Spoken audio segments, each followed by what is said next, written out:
Thank you very much, Mr. Chairman. So, if I understand it well, the last intervention is that the source of nationalism and populism is here. We are the source of nationalism and populism. If you defend Europe, if you defend European vision, if you defend European civilization, then you're accused today to be the source of nationalism and protectionism. It's ridiculous, dear friends, to hear that. It's ridiculous on the one hand, but it is quite a huge problem that we face, because in one point Mr. Kamal is right. The rise of nationalists and populists is a reality because large parts of our population see no longer Europe as a solution. It's true, what Mr. Weber said.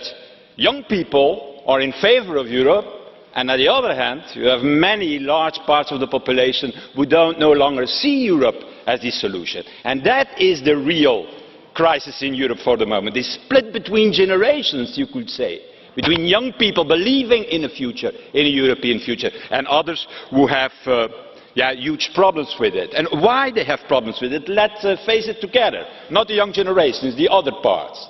I think it's important to do that at the moment of the State of the Union. Well, I think that people have the impression that their lives is not longer in control anymore by the politicians that they have elected, neither on a national level, neither on the European level. And what they see is terrorism, tax evasion, international crime, migration flows, and so on. And they have the feeling not to be protected against it. On the contrary, they see forces like competition, free market, free trade as a source of unfairness, as a source of inequality, rather than what I believe, that is that competition, free trade and so on is a source of new opportunities and of progress for the future. And that is the problem for the moment on the European continent. And it is in such an environment where you have a split between generations and people who have lost the control over their lives and don't believe that we politicians are capable to control their lives and to help them in their fears. It's in such an environment that you see the rise of nationalism and populism, not only in Europe, let's face it. Mr. Trump in the US is another example. Here we have our own nationalists and populists, from Madame Le Pen to Mélenchon. I don't see the difference from time to time. And they all preach one thing, a false sense of security. They believe that with walls and fences we can solve the problem, that we can keep problems outside our territories. With walls and fences they solve every problem.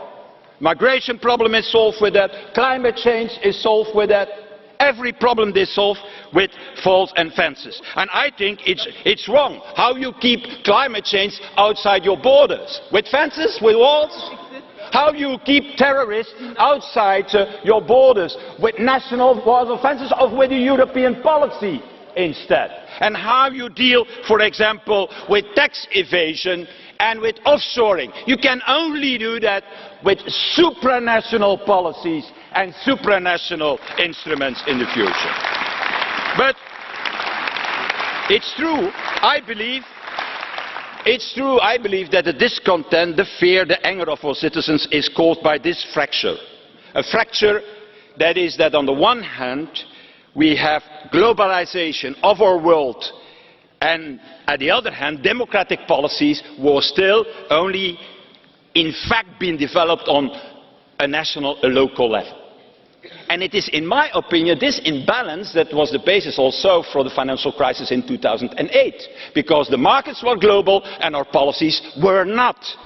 And it is also there where you find a weakness of Europe, faced with Putin, faced with autocrats like Erdogan and so on. So I think if you want really to give a positive response to the fears of our citizens and to regain control over their lives, we need European solutions and European capacities the fastest as possible. And that does not mean abolishing national democracy. It means complementing them.